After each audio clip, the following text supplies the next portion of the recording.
ਸਤਿ ਸ਼੍ਰੀ ਅਕਾਲ। ਸਵਾਗਤ ਹੈ ਸਾਰੇ ਹੀ ਦਰਸ਼ਕਾਂ ਦਾ। ਪੰਜਾਬ ਇਸ ਵੇਲੇ ਵੇਖ ਰਹੇ ਹੋ ਤੁਸੀਂ ਤੇ ਮੈਂ ਹਾਂ ਗਗਨਦੀਪ ਸਿੰਘ ਲੈ ਕੇ ਹਾਜ਼ਰ ਹਾਂ ਪੰਜਾਬ ਦੇ ਤਾਜ਼ਾ ਹਾਲਾਤ। ਸਭ ਤੋਂ ਪਹਿਲਾਂ ਰੁਖ ਸਿੱਧਾ ਕਿਸਾਨੀ ਅੰਦੋਲਨ ਦੇ ਵੱਲ ਕਰਦੇ ਹਾਂ। ਕਿਸਾਨ ਜਥੇਬੰਦੀਆਂ ਦਾ ਸੰਘਰਸ਼ ਲਗਾਤਾਰ ਜਾਰੀ ਹੈ ਤੇ ਅੱਜ ਦਾ ਦਿਨ ਕਿਸਾਨੀ ਅੰਦੋਲਨ ਦੇ ਲਈ ਇਤਿਹਾਸਿਕ ਹੋ ਸਕਦਾ ਹੈ, ਕਿਉਂਕਿ ਕੁਝ ਹੀ ਘੰਟਿਆਂ ਦੇ ਬਾਅਦ ਕੇਂਦਰ ਸਰਕਾਰ ਦੇ ਨਾਲ ਕਿਸਾਨਾਂ ਦੀ ਬੈਠਕ ਹੈ, ਜਿਸ ਬੈਠਕ ਦੇ ਵਿੱਚੋਂ ਅੱਜ ਨਤੀਜਿਆਂ ਦੀ ਉਮੀਦ ਹੈ। ਹਾਲਾਂਕਿ ਅੱਜ ਦੀ ਮੀਟਿੰਗ ਲੰਬੀ ਚੱਲ ਸਕਦੀ ਹੈ ਤੇ ਤਕਰੀਬਨ ਰਾਤ ਦੇ 8-9 ਤੋਂ ਲੈ ਕੇ 12 ਤੱਕ ਵੱਜ ਸਕਦੇ ਨੇ, ਕਿਉਂਕਿ ਅੱਜ ਦੀ ਮੀਟਿੰਗ ਬਹੁਤ ਅਹਿਮ ਹੋਣ ਵਾਲੀ ਹੈ। ਅੱਜ ਦੀ ਮੀਟਿੰਗ ਦੇ ਵਿੱਚ ਕਿਸਾਨ ਜਥੇਬੰਦੀਆਂ ਕਿਸੇ ਵੱਡੇ ਐਲਾਨ ਦੇ ਨਾਲ ਵਿਗਿਆਨ ਭਵਨ ਦੇ ਵਿੱਚੋਂ ਬਾਹਰ ਆ ਸਕਦੀਆਂ ਨੇ ਤੇ ਵੱਡੇ ਐਲਾਨ ਸਰਕਾਰ ਦੇ ਵੱਲੋਂ ਵੀ ਕੀਤੇ ਜਾ ਸਕਦੇ ਨੇ। ਸੋ ਲਗਾਤਾਰ ਅੱਜ ਦੇ ਦਿਨ ਨੂੰ ਲੈ ਕੇ ਚਰਚਾਵਾਂ ਤੇਜ਼ ਨੇ ਤੇ ਇਸ ਦੇ ਉੱਤੇ ਸੀਨੀਅਰ ਪੱਤਰਕਾਰ ਸੁਰਿੰਦਰ ਡੱਲਾ ਹੋਣਾ ਦੀ ਰਾਏ ਜਾਣਦੇ ਹਾਂ ਤੇ ਸਿੱਧਾ ਉਹਨਾਂ ਕੋਲ ਚੱਲਦੇ ਹਾਂ ਤੇ ਜਾਣਦੇ ਹਾਂ ਕਿ ਆਖਿਰਕਾਰ ਅੱਜ ਦੇ ਦਿਨ ਨੂੰ ਕਿਸ ਤਰ੍ਹਾਂ ਵੇਖ ਰਹੇ ਨੇ ਜੋ ਮੀਟਿੰਗ ਹੋਣੀ ਹੈ ਕੇਂਦਰ ਅਤੇ ਕਿਸਾਨਾਂ ਦੇ ਵਿਚਾਲੇ। ਡੱਲਾ ਜੀ, ਸਵਾਗਤ ਹੈ। ਕਿਸ ਤਰ੍ਹਾਂ ਵੇਖ ਰਹੇ ਹੋ ਅੱਜ ਦੇ ਕਿਸਾਨੀ ਅੰਦੋਲਨ ਦੇ ਦੌਰਾਨ ਜੋ ਮੀਟਿੰਗ ਹੈ 4 ਜਨਵਰੀ ਦੀ, ਅੱਜ ਦੀ ਇਸ ਮੀਟਿੰਗ ਦੇ ਵਿੱਚੋਂ ਕੀ ਕੁਝ ਨਤੀਜੇ ਨਿਕਲ ਸਕਦੇ ਨੇ ਤੇ ਸਰਕਾਰ ਦੀਆਂ ਕਾਰਵਾਈਆਂ ਨੂੰ ਕਿੱਦਾਂ ਵੇਖ ਰਹੇ ਹੋ? ਦੇਖੋ, ਅੱਜ ਦਾ ਦਿਨ ਬਹੁਤ ਅਹਿਮ ਹੈ ਗਗਨ, ਔਰ ਆਸ ਇਹ ਕਰਦੇ ਹਾਂ ਕਿ ਅੱਜ ਦੇ ਦਿਨ ਦੇ ਵਿੱਚ ਸਰਕਾਰ ਕਿਸਾਨਾਂ ਦੇ ਨਾਲ ਫੈਸਲਾ ਕੁਨ ਮੀਟਿੰਗ ਕਰੇਗੀ। ਆਸ ਇਹ ਹੈ ਵੀ ਅੱਜ ਦੀ ਮੀਟਿੰਗ ਫੈਸਲਾ ਕੁਨ ਹੋਣੀ ਚਾਹੀਦੀ ਹੈ, ਭਾਵ ਕਿਸਾਨਾਂ ਤੇ ਸਰਕਾਰ 'ਚ ਸਹਿਮਤੀ ਬਣਨੀ ਚਾਹੀਦੀ ਹੈ। ਕਾਨੂੰਨ ਰੱਦ ਹੋ ਜਾਣ ਤੇ ਉਹਦੇ ਵਰਗੀ ਗੱਲ ਹੀ ਕੋਈ ਨਹੀਂ। ਕਿਸਾਨਾਂ ਦੀ ਵੀ ਮੰਗ ਪੂਰੀ ਹੁੰਦੀ ਹੈ, ਸਰਕਾਰ ਨੂੰ ਆਪਣੀ ਈਗੋ ਛੱਡਣੀ ਪੈਣੀ ਹੈ, ਔਰ MSP ਦੇ ਉੱਤੇ ਕਾਨੂੰਨ ਅਗਰ ਬਣ ਜੇ ਤੇ ਉਹਦੇ ਨਾਲ ਸਿਰਫ ਕਿਸਾਨਾਂ ਦਾ ਫਾਇਦਾ ਨਹੀਂ, ਕਿਤੇ ਨਾ ਕਿਤੇ ਸਰਕਾਰ ਦਾ ਵੀ ਫਾਇਦਾ ਹੋਊਗਾ। ਸਰਕਾਰ ਨੂੰ ਇਹ ਗੱਲ ਸਮਝਣੀ ਚਾਹੀਦੀ ਹੈ। MSP ਦਾ ਕਾਨੂੰਨ ਅਗਰ ਬਣ ਗਿਆ ਤੇ ਕਿਸਾਨਾਂ ਨੂੰ ਬਹੁਤ ਵੱਡੀ ਸੁਰੱਖਿਆ ਮਿਲੂਗੀ ਔਰ ਮੁਲਕ ਦੇ ਵਿੱਚ ਜਿਹੜੇ ਕਿਸਾਨ ਨੇ ਉਹ ਆਰਥਿਕ ਤੌਰ ਤੇ ਮਜ਼ਬੂਤ ਹੋਣਗੇ। ਔਰ ਸਾਡੇ ਮੁਲਕ ਦੀ ਜਿੱਥੇ ਐਗਰੀਕਲਚਰ ਇਕੋਨਮੀ 60 ਤੋਂ 70% ਹੈ, ਸਾਡੇ ਦੇਸ਼ ਦੀ ਐਗਰੀਕਲਚਰ ਇਕੋਨਮੀ ਬਹੁਤ ਵੱਡੀ ਹੈ। 70-80% ਲੋਕ ਸਾਡੇ ਐਗਰੀਕਲਚਰ 'ਚ ਨੇ। ਖੇਤੀਬਾੜੀ ਨਾਲ ਜੁੜੇ ਲੋਕ ਅਗਰ ਮਜ਼ਬੂਤ ਹੁੰਦੇ ਨੇ, ਉਹਦੇ ਨਾਲ ਪੂਰੇ ਮੁਲਕ ਨੂੰ ਤਰੱਕੀ ਵਾਲੇ ਪਾਸੇ ਲਿਜਾਉਣਾ ਬੜਾ ਆਸਾਨ ਰਹੂਗਾ। ਸੋ ਮੈਨੂੰ ਇਹ ਲੱਗਦਾ ਹੈ ਕਿ ਸਰਕਾਰ ਦਿਮਾਗੀ ਤੌਰ ਤੇ ਅੱਜ ਤਿਆਰ ਹੋ ਕੇ ਆਉਣੀ ਚਾਹੀਦੀ ਹੈ ਮੀਟਿੰਗ 'ਚ ਕਿ ਅਸੀਂ ਖੇਤੀ ਕਾਨੂੰਨ ਰੱਦ ਕਰਨੇ ਨੇ ਔਰ ਅਸੀਂ MSP ਦੇ ਕਾਨੂੰਨ ਬਣਾਉਣੇ ਨੇ। ਪਤਾ ਮੈਨੂੰ ਇਹ ਲੱਗਿਆ ਕਿ ਪਿਛਲੇ 4-5 ਦਿਨਾਂ ਤੋਂ ਗਗਨ ਜੀ ਮੀਟਿੰਗਾਂ ਬਹੁਤ ਹੋ ਰਹੀਆਂ ਸੀ। Agriculture ministry, planning department, price ਤੈਅ ਕਰਨ ਵਾਲੇ MSP ਤੈਅ ਕਰਨ ਵਾਲੇ ਲੋਕ, ਫਾਈਨਾਂਸ ਮਿਨਿਸਟਰੀ ਦੇ ਲੋਕ, ਰੇਲਵੇ ਮਿਨਿਸਟਰੀ ਦੇ ਲੋਕ, ਫੂਡ ਪ੍ਰੋਸੈਸਿੰਗ ਮਿਨਿਸਟਰੀ ਦੇ ਲੋਕ, ਐਗਰੀਕਲਚਰ ਨਾਲ ਜੁੜੇ ਜਿੰਨੇ ਮਹਿਕਮੇ ਨੇ, ਪਲੈਨਿੰਗ ਨਾਲ, ਫਾਈਨਾਂਸ ਨਾਲ ਜੁੜੇ ਜਿੰਨੇ ਮਹਿਕਮੇ ਨੇ, ਡਿਸਟ੍ਰੀਬਿਊਸ਼ਨ ਸਿਸਟਮ ਨਾਲ ਜੁੜੇ ਮਹਿਕਮੇ ਨੇ, ਪ੍ਰੋਕਿਉਰਮੈਂਟ ਦੇ ਨਾਲ, ਕਿਉਂਕਿ ਫਸਲਾਂ ਜਦੋਂ ਉਤਪਾਦਨ ਹੁੰਦਾ ਉਹਨਾਂ ਨੂੰ ਸਾਂਭ ਕੇ ਰੱਖਿਆ ਜਾਂਦਾ, ਪ੍ਰੋਕਿਉਰਮੈਂਟ ਦਾ ਡਿਪਾਰਟਮੈਂਟ ਹੈ। ਇਹ ਸਾਰੇ ਮਹਿਕਮੇ ਨੇ ਜਿਹੜੇ ਡਾਇਰੈਕਟ ਡਿਪਾਰਟਮੈਂਟਸ ਜਾਂ ਉਹਨਾਂ ਦੇ ਅਲਾਈਡਸ, ਉਹਨਾਂ ਦੇ ਜਿਹੜੇ ਸਹਾਇਕ ਮਹਿਕਮੇ ਨੇ, ਉਹਨਾਂ ਨਾਲ ਜੁੜੇ ਹੋਏ ਮਹਿਕਮੇ ਨੇ। ਸਾਰਿਆਂ ਦੇ ਅਧਿਕਾਰੀ ਹੀ 5-6 ਦਿਨਾਂ ਤੋਂ ਲਗਾਤਾਰ ਇਹਨਾਂ ਦੀ ਕੋਸ਼ਿਸ਼ਾਂ ਦੇ ਵਿੱਚ ਸੀ ਕਿ ਅਸੀਂ ਅਜਿਹੀ ਵਿਉਂਤਬੰਦੀ ਬਣਾਈਏ ਜਿਹਦੇ ਨਾਲ ਅਸੀਂ MSP ਨੂੰ ਕਿਸਾਨਾਂ ਅੱਗੇ ਪੇਸ਼ ਕਰ ਸਕੀਏ ਕਿ ਅਸੀਂ MSP ਦੇ ਨਾਲ ਅਜਿਹੀਆਂ ਮਦਾਂ ਲਾ ਰਹੇ ਹਾਂ ਜਿਹਦੇ ਨਾਲ ਘੱਟੋ ਘੱਟ ਕਿਸਾਨ ਨੂੰ ਇਹ ਲੱਗੂਗਾ ਕਿ MSP ਹੁਣ ਉਹਦੇ ਲਈ ਜ਼ਿਆਦਾ ਚੰਗੀ ਤਰ੍ਹਾਂ ਪਹਿਲਾਂ ਨਾਲੋਂ ਕੰਮ ਕਰੂਗੀ। ਭਾਵ ਅਣਐਲਾਨੇ ਤੌਰ ਦੇ ਉੱਤੇ MSP ਨੂੰ ਕਿਤੇ ਨਾ ਕਿਤੇ ਨਿਯਮਾਂ ਦੇ ਵਿੱਚ ਲਿਆ ਕੇ ਕਾਨੂੰਨੀ ਜਾਮੇ ਵਰਗੀ ਗੱਲ ਕਰਕੇ ਕਿਸਾਨਾਂ ਨੂੰ ਇਹ ਸਮਝਾਉਣ ਦੀ ਕੋਸ਼ਿਸ਼ ਉਹਨਾਂ ਨੇ ਕਰਨੀ ਹੈ ਕਿ ਦੇਖੋ ਅਸੀਂ MSP ਨੂੰ ਮਜ਼ਬੂਤ ਬਣਾਤਾ ਔਰ ਨਾਲ ਲਿਖਤ ਗਰੰਟੀ ਦੀ ਯੋਜਨਾ ਦੇ ਦੇਣਗੇ ਕਿ ਅਸੀਂ ਲਿਖ ਕੇ ਤੁਹਾਨੂੰ ਗਰੰਟੀ ਦਿੰਦੇ ਹਾਂ MSP ਦੀ। ਪਰ ਕਿਸਾਨ ਕਹਿੰਦੇ ਕਾਨੂੰਨ ਬਣਾਓ, ਉਹਦੇ ਪਿੱਛੇ ਤਰਕ ਹੈ। ਅਗਰ MSP ਤੇ ਕਾਨੂੰਨ ਬਣਦਾ ਹੈ, ਇਹਦਾ ਮਤਲਬ ਹੈ ਫਿਰ ਕਾਨੂੰਨ ਬਣਨ ਤੋਂ ਬਾਅਦ ਫਸਲ ਨੂੰ MSP ਤੋਂ ਹੇਠਾਂ ਖਰੀਦਣਾ ਕਾਨੂੰਨੀ ਤੌਰ ਤੇ ਜੁਰਮ ਹੋ ਜਾਏਗਾ। ਉਹਦੇ ਲਈ ਸਜ਼ਾ ਦਾ ਪ੍ਰਾਵਧਾਨ ਹੈ ਜਿਹੜਾ ਕਰਨਾ ਪਏਗਾ। ਜਿਵੇਂ ਪੰਜਾਬ ਦੇ ਵਿੱਚ ਵੀ ਕਈ ਮਾਮਲਿਆਂ 'ਚ ਸਜ਼ਾ, ਕੈਪਟਨ ਅਮਰਿੰਦਰ ਦਾ ਜਿਹੜਾ ਮਤਾ ਲਿਆਂਦਾ ਗਿਆ ਸੀ ਉਹਦੇ ਵਿੱਚ ਪ੍ਰਸਤਾਵ ਰੱਖਿਆ ਗਿਆ, ਵਿਧਾਨ ਸਭਾ ਦੇ ਮਤਿਆਂ ਦੇ ਵਿੱਚ ਜਿਹੜੇ ਪੰਜਾਬ ਦੇ ਕਾਨੂੰਨ ਪਾਸ ਹੋਏ ਨੇ ਉਹਦੇ 'ਚ ਸਜ਼ਾ ਦਾ ਪ੍ਰੋਵੀਜ਼ਨ ਆਈ ਹੈ। ਕੇਂਦਰ ਨੂੰ ਵੀ ਅਗਰ ਕਾਨੂੰਨ ਬਣਦਾ MSP ਦਾ ਤਾਂ ਕੋਈ ਅਜਿਹੀ ਪ੍ਰੋਵੀਜ਼ਨ ਦੇਣੀ ਪੈਣੀ ਹੈ ਜਿਹਦੇ ਤੋਂ ਹਜੇ ਬਚਣਾ ਚਾਹੁੰਦੀ ਹੈ ਕੇਂਦਰ ਦੀ ਸਰਕਾਰ। ਪਰ ਸਰਕਾਰ ਇਹ ਕਰ ਸਕਦੀ ਹੈ, MSP ਨੂੰ ਕਾਨੂੰਨ ਬਣਾ ਕੇ ਜਿਹੜੀ ਫਸਲ ਹੈ ਉਹਨਾਂ ਦੀ ਗ੍ਰੇਡਿੰਗ ਕੀਤੀ ਜਾ ਸਕਦੀ ਹੈ। ਜਿਹੜੀ ਬਿਲਕੁਲ ਚੰਗੀ ਕੁਆਲਿਟੀ ਦੀ ਫਸਲ ਹੈ ਉਹ ਸ਼ੁੱਧ MSP ਤੇ ਜਾਵੇ, ਜਿਹੜੀ ਥੋੜ੍ਹੀ ਜਿਹੀ ਕੁਆਲਿਟੀ ਜਿਹਦੀ ਘੱਟ ਹੈ ਉਹਨੂੰ ਗ੍ਰੇਡਿੰਗ ਕਰ ਸਕਦੀ ਹੈ, A grade, B grade, C grade, ਤਾਂ ਕਿ ਸਾਰੀ ਫਸਲ MSP ਤੇ ਚੱਕੀ ਜਾ ਸਕੇ। ਸੋ ਕਿਸਾਨਾਂ ਦੀ ਮੰਗ ਦੇਖੋ MSP ਤੇ ਫਸਲ ਚੱਕਣ ਦੀ ਜਾਇਜ਼ ਹੈ ਔਰ ਮੁਲਕ 'ਚ ਸਰਕਾਰ ਨੂੰ MSP ਤੇ ਫਸਲਾਂ ਚੱਕਣੀਆਂ ਚਾਹੀਦੀਆਂ ਨੇ। 23 ਫਸਲਾਂ ਨੇ ਜਿਨ੍ਹਾਂ ਦੀ MSP ਲੱਗਦੀ ਹੈ। ਸਰਕਾਰ 23 ਫਸਲਾਂ ਤੇ MSP ਦੀ ਲਿਫਟਿੰਗ ਅਗਰ ਇਨਸ਼ੋਰ ਕਰ ਦਿੰਦੀ ਹੈ ਤੇ ਸਰਕਾਰ ਸਾਰਾ ਕੁਝ ਚੱਕ ਕੇ ਭਾਵੇਂ ਪ੍ਰਾਈਵੇਟ ਸੈਕਟਰ ਨੂੰ ਦੇ ਦੇ, ਬਹੁਤ ਵੱਡੀ ਸਾਡੇ ਮੁਲਕ ਦੀ ਇਕਨੋਮੀ ਦੇ ਵਿੱਚ ਤਬਦੀਲੀ ਆਊਗੀ। ਜਿਹੜਾ ਅਸੀਂ ਅਨਾਜ ਬਾਹਰੋਂ ਮੰਗਾਉਂਦੇ ਹਾਂ, ਹੁਣ ਵੀ ਬੜਾ ਕੁਝ ਅਸੀਂ ਬਾਹਰੋਂ ਮੰਗਾਉਂਦੇ ਹਾਂ, ਉਹ ਮੰਗਾਉਣ ਦੀ ਲੋੜ ਨਹੀਂ ਪੈਣੀ, ਕਿਉਂਕਿ ਸਾਡੀ ਪਲੈਨਿੰਗ ਐਗਰੀਕਲਚਰ ਦੀ ਬਹੁਤ ਚੰਗੀ ਹੋ ਜਾਊਗੀ। ਔਰ ਇਹਦੇ ਨਾਲ ਨਾਲ ਜਿਹੜੇ ਥਿੰਨ ਖੇਤੀ ਕਾਨੂੰਨ ਨੇ, ਮੈਂ ਚਾਹੂੰਗਾ ਕਿ ਜਨ ਭਾਵਨਾ ਦਾ ਸਰਕਾਰ ਸਮਰਥਨ ਕਰੇ, ਤਿੰਨੇ ਕਾਨੂੰਨਾਂ ਨੂੰ ਰੱਦ ਕਰੇ, ਕਿਸਾਨਾਂ ਦੇ ਨਾਲ ਮਿਲ ਕੇ ਨਵੇਂ ਸਿਰੇ ਤੋਂ ਕਾਨੂੰਨਾਂ ਦਾ ਗਠਨ ਕੀਤਾ ਜਾਵੇ। ਤੇ ਉਹਦੇ ਵਰਗੀ ਗੱਲ ਹੀ ਕੋਈ ਨਹੀਂ। ਭਰੋਸਾ ਲੋਕਤੰਤਰ ਦੇ ਵਿੱਚ ਸਰਕਾਰ ਤੇ ਕਿਸਾਨਾਂ ਦਾ ਬਹੁਤ ਜ਼ਿਆਦਾ ਹੈ। ਇਸੇ ਕਰਕੇ ਉਹ ਮੰਗ ਕਰ ਰਹੇ ਨੇ ਕਿ ਸਾਡੀ ਸਰਕਾਰ ਗੱਲ ਮੰਨ ਲੇ। ਜਟਲਾ ਜੀ ਬਹੁਤ ਬਹੁਤ ਧੰਨਵਾਦ ਇਸ ਖਬਰ ਦੇ ਉੱਤੇ ਵਿਸਥਾਰ ਦੇ ਨਾਲ ਚਰਚਾ ਕਰਨ ਦੇ ਲਈ। ਤੇ ਉੱਧਰ ਹੁਣ ਰੁੱਖ ਫਿਰ ਤੋਂ ਸਿੰਘੂ ਬਾਰਡਰ ਦੇ ਵੱਲ ਕਰਦੇ ਹਾਂ। ਸਿੰਘੂ ਬਾਰਡਰ ਦੇ ਉੱਤੇ ਲਗਾਤਾਰ ਬੀਤੇ ਦਿਨ ਤੋਂ ਮੀਂਹ ਪੈ ਰਿਹਾ, ਜਿਸ ਮੀਂਹ ਦੇ ਕਾਰਨ ਪੂਰੀ ਦਿੱਲੀ ਦੇ ਵਿੱਚ ਕੜਾਕੇ ਦੀ ਠੰਡ ਹੈ। ਹਾਲਾਂਕਿ ਪੂਰੇ ਭਾਰਤ ਦੇ ਵਿੱਚ ਕਈ ਥਾਵਾਂ ਦੇ ਉੱਤੇ ਮੌਸਮ ਵਿਭਾਗ ਦੇ ਵੱਲੋਂ ਚੇਤਾਵਨੀ ਦਿੱਤੀ ਗਈ ਹੈ ਕਿ ਆਉਣ ਵਾਲੇ ਦਿਨਾਂ ਦੇ ਵਿੱਚ ਮੀਂਹ ਪਵੇਗਾ ਤੇ ਜਿਸ ਦੇ ਨਾਲ ਸ਼ੀਤ ਹਵਾਵਾਂ ਵੀ ਤੇਜ਼ ਹੋ ਸਕਦੀਆਂ ਨੇ ਤੇ ਠੰਡ ਦੇ ਵਿੱਚ ਹੋਰ ਵਾਧਾ ਹੋ ਸਕਦਾ ਹੈ। ਤੇ ਲਗਾਤਾਰ ਸਿੰਘੂ ਬਾਰਡਰ ਦੇ ਉੱਤੇ ਜਾਂ ਟਿਕਰੀ ਬਾਰਡਰ ਦੇ ਉੱਤੇ ਜਾਂ ਕਿਸਾਨ ਜਿੱਥੋਂ ਤੱਕ ਡਟੇ ਹੋਏ ਨੇ ਬਾਰਡਰਾਂ ਦੇ ਉੱਤੇ, ਕਿਸਾਨਾਂ ਦੇ ਵੱਲੋਂ ਲਗਾਤਾਰ ਇਸ ਮੀਂਹ ਦਾ ਵੀ ਸਾਹਮਣਾ ਕੀਤਾ ਜਾ ਰਿਹਾ ਹੈ, ਠੰਡੀਆਂ ਸ਼ੀਤ ਹਵਾਵਾਂ ਦਾ ਵੀ ਸਾਹਮਣਾ ਕੀਤਾ ਜਾ ਰਿਹਾ ਹੈ। ਪਰ ਹੌਸਲੇ ਕਿਸਾਨਾਂ ਦੇ ਬੁਲੰਦ ਨੇ। ਲਗਾਤਾਰ ਕਈ ਕਿਸਾਨਾਂ ਦੀ ਸੰਘਰਸ਼ ਦੇ ਦੌਰਾਨ ਇਸ ਸੰਸਾਰ ਨੂੰ ਛੱਡ ਕੇ ਵੀ ਜਾ ਚੁੱਕੇ ਨੇ ਤੇ ਕਈ ਕਿਸਾਨ ਇਸ ਸੰਘਰਸ਼ ਦੇ ਦੌਰਾਨ ਬਿਮਾਰ ਵੀ ਹੋਏ ਨੇ। ਪਰ ਹਾਲਾਂਕਿ ਕਿਸਾਨਾਂ ਦੇ ਹੌਸਲਿਆਂ ਦੇ ਵਿੱਚ ਹਜੇ ਵੀ ਪੂਰਨ ਤੌਰ ਦੇ ਉੱਤੇ ਇਸ ਅੰਦੋਲਨ ਨੂੰ ਲੈ ਕੇ ਦ੍ਰਿੜਤਾ ਹੈ ਤੇ ਕਿਸਾਨ ਇਸ ਅੰਦੋਲਨ ਨੂੰ ਜਿੱਤ ਕੇ ਹੀ ਘਰ ਵਾਪਸ ਜਾਣ ਦੀਆਂ ਗੱਲਾਂ ਕਰਦੇ ਨਜ਼ਰ ਆ ਰਹੇ ਨੇ। ਇੱਕ ਕਿਸਾਨ ਆਗੂ ਨੇ ਖਾਸ ਤੌਰ ਦੇ ਉੱਤੇ ਅਪੀਲ ਕੀਤੀ ਹੈ ਕਿਸਾਨਾਂ ਨੂੰ ਕਿ ਜੇਕਰ ਤੁਸੀਂ ਸਿੰਘੂ ਬਾਰਡਰ ਜਾਂ ਦਿੱਲੀ ਦੇ ਵੱਲ ਵਧ ਰਹੇ ਹੋ ਤਾਂ ਆਪਣੇ ਖਾਸ ਇੰਤਜ਼ਾਮ ਨਾਲ ਲੈ ਕੇ ਉੱਥੇ ਪਹੁੰਚਿਓ। ਤਾਂ ਕੀ ਕੁਝ ਕਹਿ ਰਿਹਾ ਹੋਏ ਕਿਸਾਨ, ਆ ਵੀ ਸੁਣਦੇ ਹਾਂ। गाजीपुर किसान क्रांति गेट पे है और जिस तरह की हालात यहाँ पे हो रही है उससे ये है कि अपना इंतज़ाम करके जो भी लोग आ रहे हैं अपना इंतज़ाम करके वो खास करके जो पन्नियाँ हैं, जो तिरपाल हैं, उनका इंतज़ाम करके ज़रूर यहाँ पर आवे। अपने बांस का भी इंतज़ाम अपनी ट्रॉली में रखें और जो ट्रॉलियाँ लेकर हम आएंगे तो उसको ढकने की व्यवस्था बनाए। नंगी ट्रॉली मत लेकर आए, क्योंकि नंगी ट्रॉली से दिक्कत होती है। उनको पूरा बांध के उसको लेकर हम आ सकते हैं। और ज़्यादातर तिरपाल और जो मजबूत पन्नियाँ होगी वो भी आप रखेंगे, क्योंकि उन्हीं चीज़ों की ज़रूरत पड़ेगी। बरसात में रात को ओस पड़ेगी, बरसात होगी, धूप होगी, तो उन चीज़ों की ज़रूरत है। अपना मकान टाइप का यहाँ पे बनाना हमको पड़ेगा। ये आप देखोगे कि जिनके मजबूत पन्नियाँ हैं उन्हें अपने घर यहाँ पर बना दिए। और ये ऊपरले वाले की देन है कि किसी का 2 मंजिल का मकान है, किसी का 4 मंजिल का मकान गांव में है, लेकिन यहाँ पे जो भी किसान यहाँ पे रह रहे हैं उन किसानों को ऊपरले वाले ने एक ही छत के नीचे सबको जा दिया। सब अपना प्लास्टिक की पन्नी डाल के सब लोग यहाँ पर रह रहे हैं। एक बहुत अच्छा मेल मिलाप यहाँ पर हमको देखने को मिलेगा। किसी का कितना ही बड़ा कोई फार्म हो, कोई 2 बीघे का काश्तकार है, कोई 100 बीघे का काश्तकार है, लेकिन अपना इंतजाम कर रहे हैं। जैसे इन बच्चों को हम देख रहे हैं कि बरसात से कैसे बचना है, तो ये पूरा अपना हुनर, ये जो गांव का हुनर है, ये गांव का हुनर यहाँ पे देखेंगे कि बरसात से कैसे हमको बचना है। उधर बीते दिनों कड़ाके की ठंड दे विच संघर्ष के दौरान एक होर किसान इस संसार के उत्तों चलिया गया है। किसानों के लगातार इस संसार के उत्तों जाण की गिनती दे विच वाधा हुंदा जा रहा। 50 के करीब किसान हुण तक इस दुनिया तो रुखसत हो चुके ने ते जिन्हां नूं लैके लगातार किसानों के विच दुख भी है, क्योंकि उन्हां दे नाल बैठण वाले लगातार इस दुनिया के विचों जा रहे हैं। की कुछ कह रहे हैं किसान इस मौके पर सुनाने हैं। आज बड़े दुखी मन से कहना पड़ रहा है कि हमारे यहाँ पिलर नंबर 764 पर हवा सिंह जगवीर सिंह सनोफ हवा सिंह जागलान गांव पिटल कला लगातार 7वें दिन से यहाँ ठहरे हुए थे। उसकी आज सुबह तबीयत ख़राब हो गई।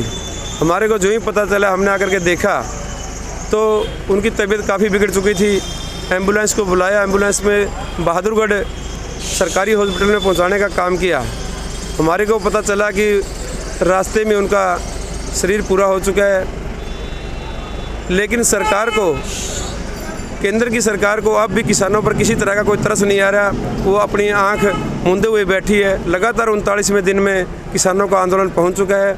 मैं परमपिता परमात्मा से अपील करता हूं कि प्रार्थना करूंगा कि उनके परिवार को शक्ति प्रदान करे ये दुख की घड़ी सहन करने की और उनको अपने चरणों में स्थान दे। ਉਧਰ ਕਿਸਾਨੀ ਅੰਦੋਲਨ ਨੂੰ ਲਗਾਤਾਰ ਛੋਟੇ ਤੋਂ ਲੈ ਕੇ ਬਜ਼ੁਰਗ ਤੱਕ ਹਰ ਇੱਕ ਦੇ ਵੱਲੋਂ ਸਮਰਥਨ ਦਿੱਤਾ ਜਾ ਰਿਹਾ। ਅੰਮ੍ਰਿਤਸਰ ਦੇ ਵਿੱਚ ਉਹ ਬੱਚੇ ਅਤੇ ਬਜ਼ੁਰਗ ਸੜਕਾਂ ਦੇ ਉੱਤੇ ਪ੍ਰਦਰਸ਼ਨ ਕਰਦੇ ਨਜ਼ਰ ਆਏ ਜੋ ਦਿੱਲੀ ਤਾਂ ਨਹੀਂ ਜਾ ਸਕੇ, ਪਰ ਉਹਨਾਂ ਦੇ ਵੱਲੋਂ ਕਿਸਾਨਾਂ ਨੂੰ ਸਮਰਥਨ ਦਿੰਦਿਆਂ ਅੰਮ੍ਰਿਤਸਰ ਦੀਆਂ ਸੜਕਾਂ ਦੇ ਉੱਤੇ ਹੀ ਹੱਥਾਂ ਦੇ ਵਿੱਚ ਝੰਡੀਆਂ ਫੜ ਕੇ ਅਤੇ ਸਰਕਾਰ ਦੇ ਖਿਲਾਫ ਇਹਨਾਂ ਖੇਤੀ ਕਾਨੂੰਨਾਂ ਨੂੰ ਲੈ ਕੇ ਨਾਅਰੇਬਾਜ਼ੀ ਕਰਕੇ ਕਿਸਾਨਾਂ ਦਾ ਸਮਰਥਨ ਕੀਤਾ ਗਿਆ ਤੇ ਬੱਚਿਆਂ ਦੇ ਵੀ ਹੌਸਲੇ ਬੁਲੰਦ ਨੇ। ਬੱਚਿਆਂ ਦਾ ਕਹਿਣਾ ਹੈ ਕਿ ਇਹਨਾਂ ਤਿੰਨਾਂ ਖੇਤੀ ਕਾਨੂੰਨਾਂ ਨੂੰ ਸਰਕਾਰ ਜਲਦ ਤੋਂ ਜਲਦ ਵਾਪਸ ਲਵੇ।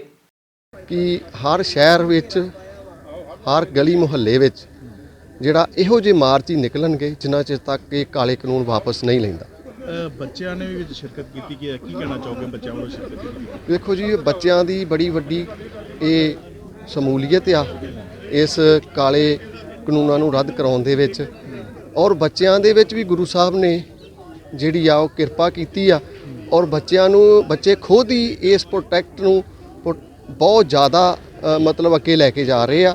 ਕਿਸਾਨ ਮਜ਼ਦੂਰ ਸਾਡੇ ਜਿਹੜੇ ਆ ਉੱਥੇ ਬਹੁਤ ਤਾਦਾਦ ਵਿੱਚ ਬੈਠੇ ਆ। ਅਸੀਂ ਰਾਤੀ 12 ਵਜੇ ਆਏ ਆ, 4-5 ਦਿਨ ਤੋਂ ਉੱਥੇ ਹੀ ਸੀ ਅਸੀਂ।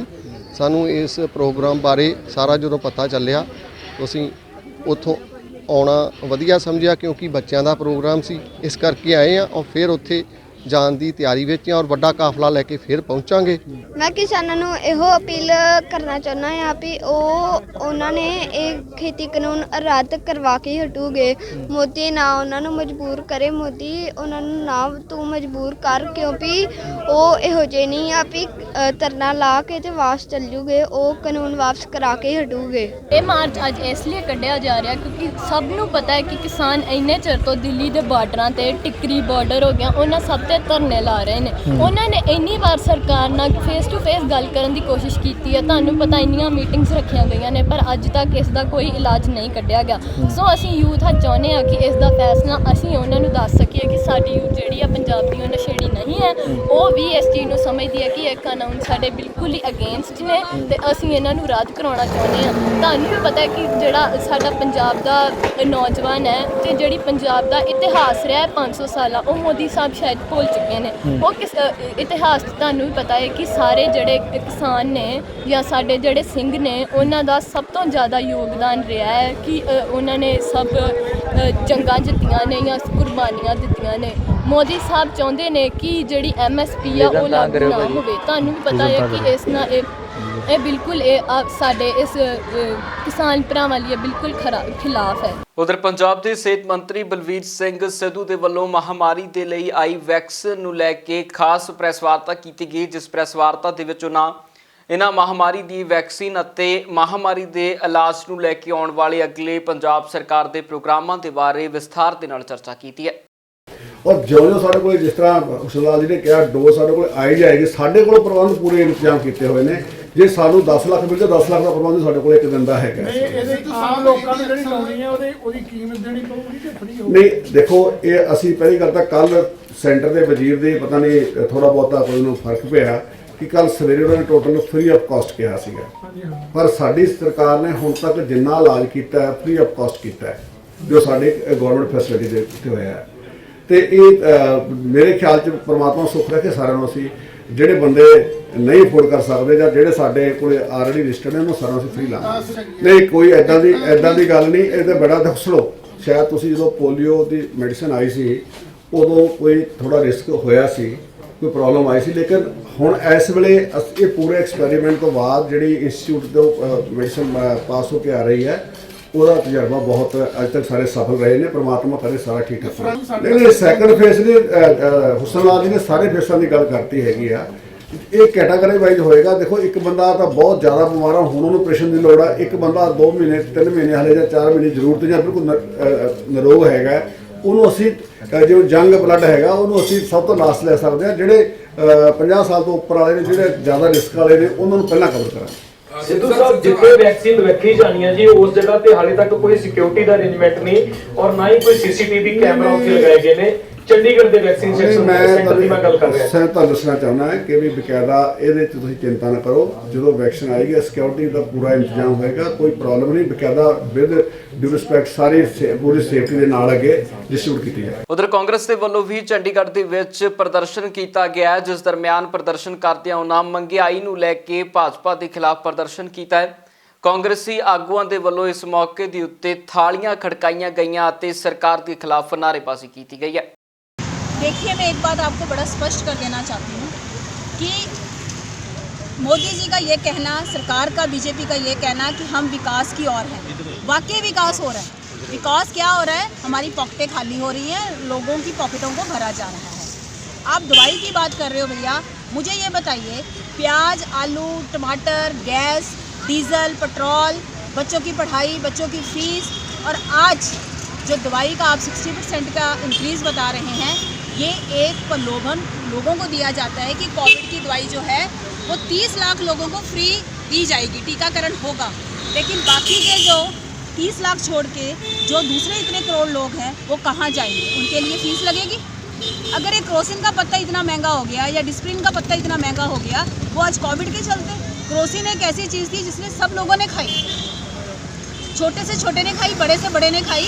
और क्रोसिन हुआ, पैरासीटामोल हुआ, ये कोविड में ही डॉक्टर दे रहा था और उसी का रेट हमने बढ़ा दिया। तो मुझे बात बताओ ना, जनता के साथ आप कहाँ खड़े हो? उनके साथ तो आपने बिल्कुल ही उनके बारे में नहीं सोचा।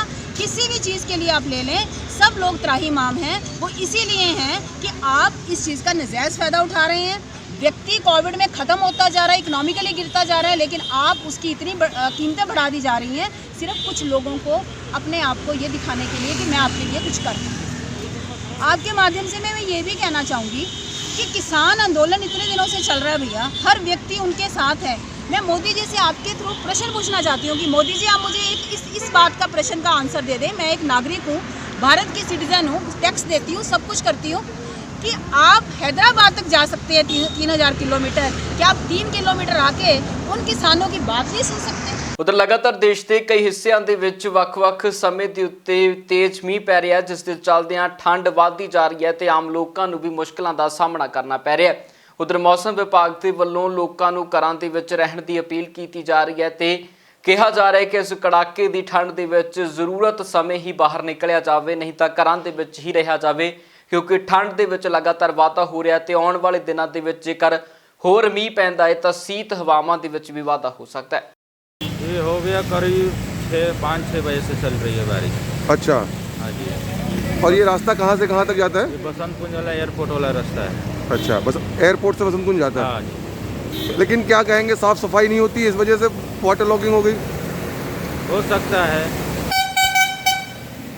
दिक्कत हो रही लोगों को? हाँ दिक्कत तो हो ही रही है। बारिश देख रहा है, पूरी गाड़ी तो पूरा पानी चल रहा है, नले का गटर का दिक्कत है। इससे आने जाने का, हम लोग का ड्यूटी आने जाने लोग का भी परेशानी है बहुत। अच्छा, सर्दी को लेकर अब कैसे देखो, वो बारिश होगी तो सर्दी भी अब कड़ाके की पड़ेगी, क्या बचाव कर रहे हैं?